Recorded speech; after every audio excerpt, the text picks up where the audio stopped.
Eileen, Brooklyn, 1942. Let's go back. What do you remember when you were just a little girl in Brooklyn? We lived in an apartment across the street from the school that I attended, the elementary school. My father was an optician at that time and worked for the New York School of Optics. And I had a younger sister. I remember when she was born. I was just 3. And my grandparents lived 2 blocks away, and we would spend a lot of time at my grandparents' house because they had a house that was, they owned their home. Right. And it was fun to be there and play outside and be outside, whereas we lived in a high-rise apartment, which is to this day probably why I have no desire to live in a high-rise apartment.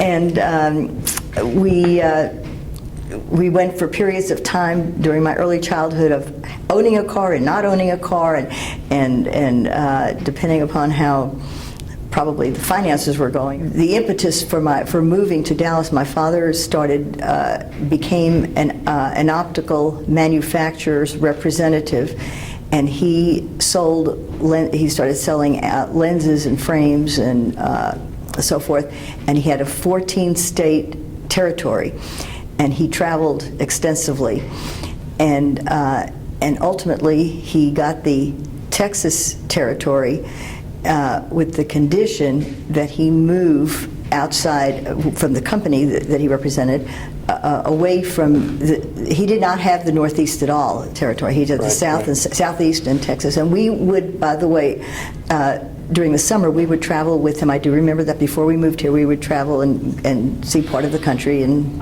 was this by a car all the time? Yes, we always went by car, and we saw the whole Southeast, and we would started spending some summers in Florida because he was closer, and he would be with us every weekend, and it was kind of fun. Right. Now, your grandparents you mentioned, are those your mom's parents? My mom, yes. I had, at that time, I had 4 grandparents. 3 of my 4 grandparents were born in the United States. So only my father's mother had come from Russia when she was a child.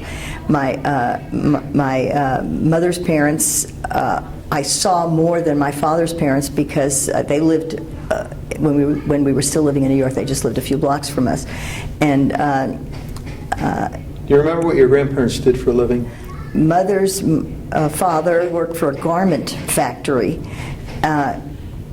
What he did for the garment factory, I'm not sure, but he did not have his own company. He worked for the company, but he had a steady income, enough so that when the Depression hit, they were not affected by the Depression. My mother's still living. She doesn't have any recollection of the Depression affecting them in any adverse way. My father's father, when he passed away, I must have been about 8 or 9, and I don't remember what he did for a living. Now, your grandmother that came over from Russia, did she ever talk about that?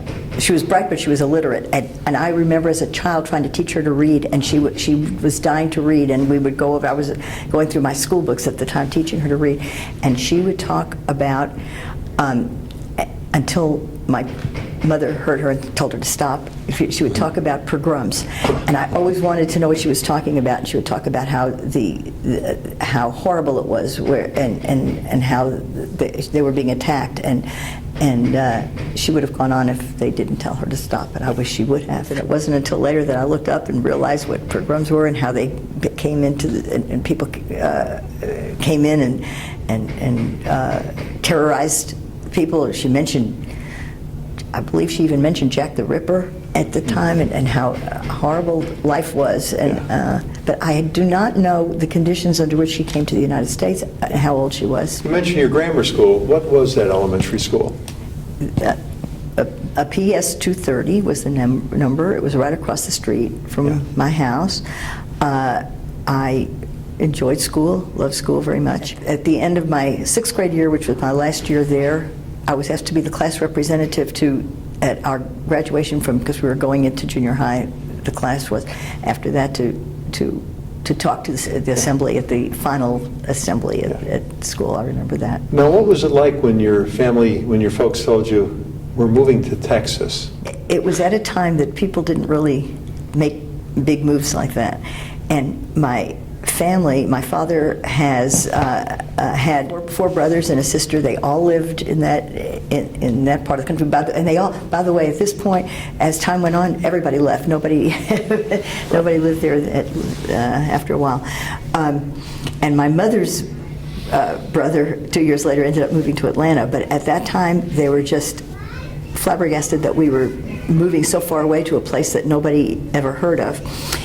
We drove, and this was just at the start of homes here, well, here being air conditioned, but there was no air conditioning, and we had this unit installed in the car, in the window of the car, that you had to pull down by hand, and it generated this cool air coming into the car. And when we left our apartment building, everybody came down to see this thing that we had in our car, and tell us goodbye, and to witness this thing that was going to cool our car as we drove to Texas. So now, when you got to Texas, you remember, was it winter, spring, summer? It was summer. It was before. It was during the summer, right after my 6th grade. Now, did you guys move into a house? My parents came down. We stayed with my grandparents. My parents came down and bought a house over a weekend, and it was on Walnut Hill Lane. We were one of 5 houses on the street at that time, and it was walking distance from Preston Hollow Elementary and from Hillcrest High School. So I went to Preston Hollow, and then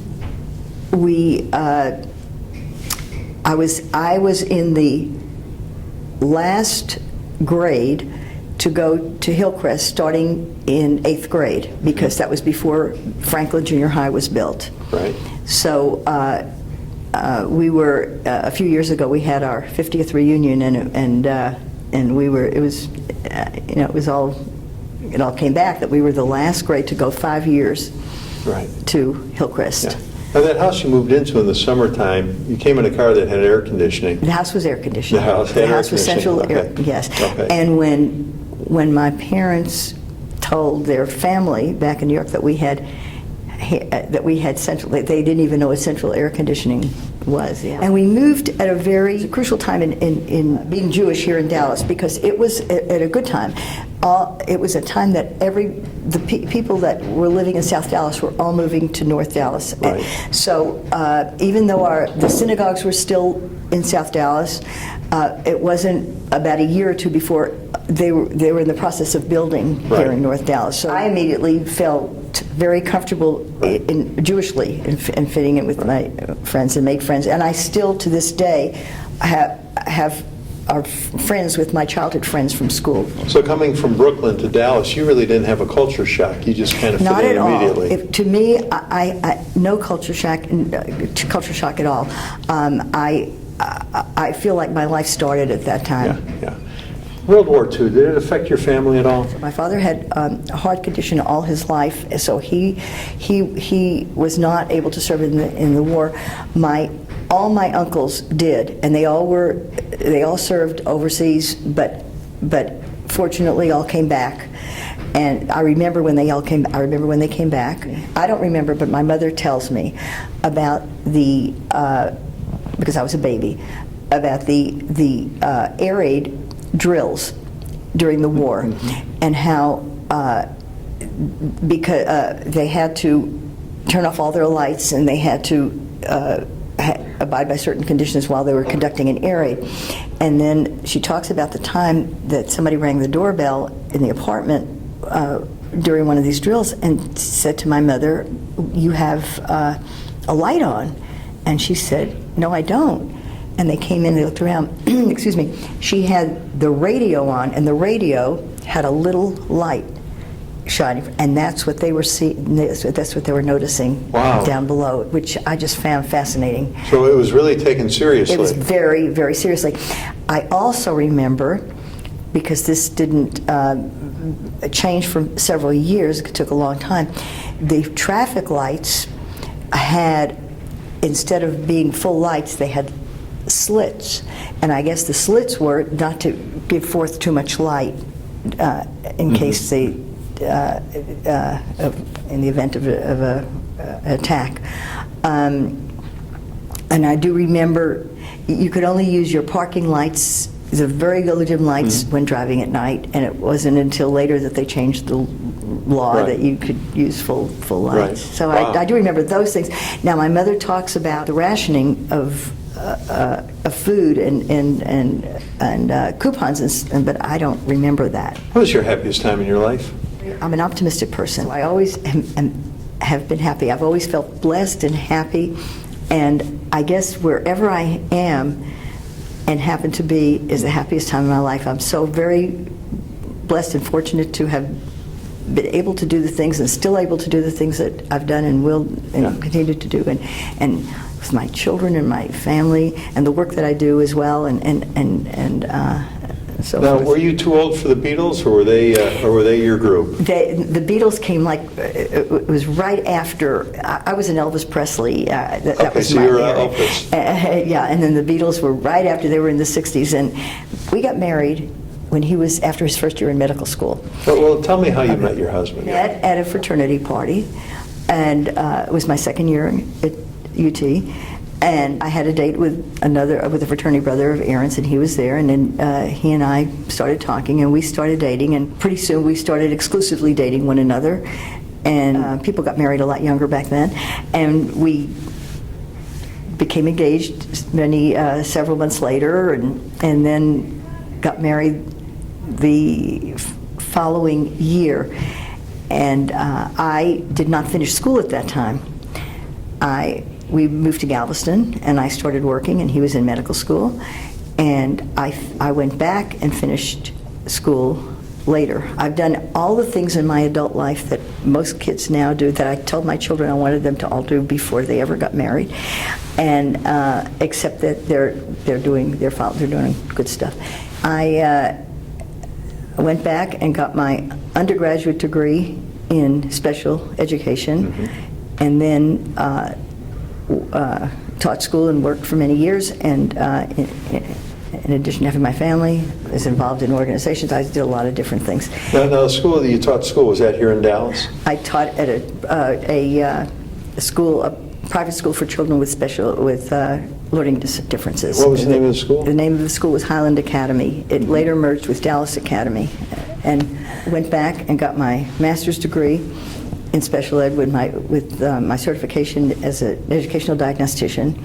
So I was in private practice for a while, and doing testing, and then I started working. It will be 20 years this June at Temple Emmanuel in the religious school as assistant principal of the religious school. Later became principal for a while, and during that time started a special needs department for the religious school.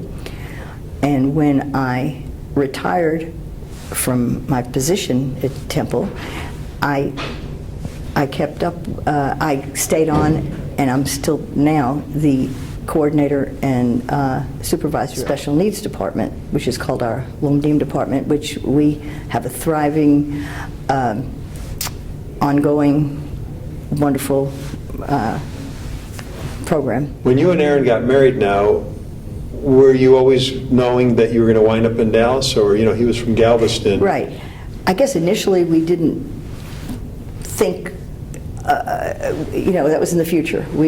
And as time went on, we kept thinking that we would come back to Texas and to Dallas, because Dallas was a thriving, growing city, and there were many opportunities here.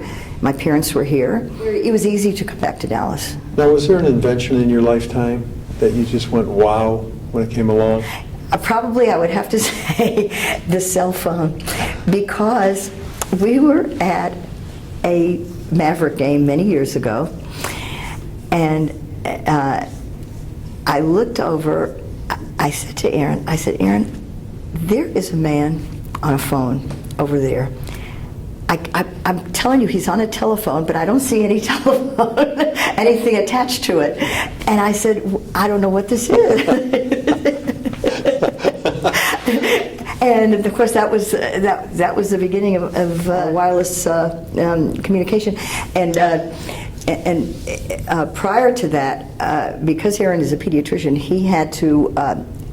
We could never really go very far unless he knew there were phone booths everywhere, wherever we were going, Wow. to make phone calls, because he couldn't really leave when he was on call all the time, or most of the time, or a lot of the time. And so I would say probably for him the first important invention was the car phone, because that way he could be in the car and he could be on the phone. So you had to be by phone booths. We had to be by phone. He knew every phone booth in the city. Very interesting. Yes. Now, in your lifetime, you've lived through so many momentous occasions, some good, some not so good. You lived, of course, through the Vietnam era, and President Kennedy assassination, Right. the moon landing in '69, President Reagan being shot, tragedy of 9/11. Was there something that really stood out that affected you? I would have to say President Kennedy being shot. We had just been married a few months, and we were our favorite group at the time was Peter, Paul, and Mary. We loved Peter, Paul, and Mary, and we didn't splurge a whole lot, and they were coming to Houston, and we had gotten tickets. And that morning, Aaron said, he says, "Today is the day we get to see Peter, Paul, and Mary." And of course, we never did. At that time, we subsequently, years later, we did. But that afternoon was probably one of the most, in history, tragic times in my life. Now, I know that comparable is 9/11, and if I had not lived through been alive during the Kennedy assassination, I would probably feel that 9/11 was. I know that our son lives in D.C. and when he called me that morning and he said, "Mom, did you just hear what happened?" And I said, "Yes." There are no words to describe what we were all feeling, and I think that in recent years, people that have the reaction and feel what you felt, we all felt for 9/11. That's how we felt for the Kennedy assassination as well. Yeah. Now, your husband was a pediatrician, still is. Did you notice anything in the medical industry, besides the fact you didn't have to go to phone booths anymore? Did you notice any changes in advancements that he would talk about? There are many changes and many advances, and many, we've come up with so many cures. People live with cancer now. They don't die from die. You do eventually. Everybody will die, but you can live with cancer. But what I see is that the physicians in and it has to do with our bureaucracy. I believe in the way medicine has changed in general, but doctors of my generation really cared about the patient as an individual and spent more time, and were able to spend more time with the patient, and when even to this day, and so therefore the people that are in my age group that are physicians still have that feeling, and are like that, and you can really see the difference with the younger doctors, and it's no fault of theirs. It's just the way the country is, and the way we are, and the way they're being taught, and it's just a different philosophy, a different feeling. Now, you and Aaron have 4 kids and 11 grandkids. No great-grandkids yet. But what advice does Grandma have for the next generation? I believe that we have to watch our kids a little more closely because of all the social media, all the technology, and all the communication. And I think that we have to really, and I believe that my children realize that, and they're doing that with their children. My children are aware of their responsibility as parents, and I'm very proud of that. I want my children to keep remembering that we're Jewish. somebody once told me that you know you're Jewish if your grandchildren are Jewish, and thank God I could say my grandchildren are Jewish, but that doesn't end there. It's just another beginning point, because I think it's in our society, it's just harder to keep that Jewishness alive on a day-to-day basis and live Jewish lives, and we try hard. And as a grandparent, I want to be there for my grandchildren and my children, and I feel like I am, and enjoy every minute of it, but don't want to get involved when I shouldn't be involved. You did a great job today. Thanks for doing it. Thank you.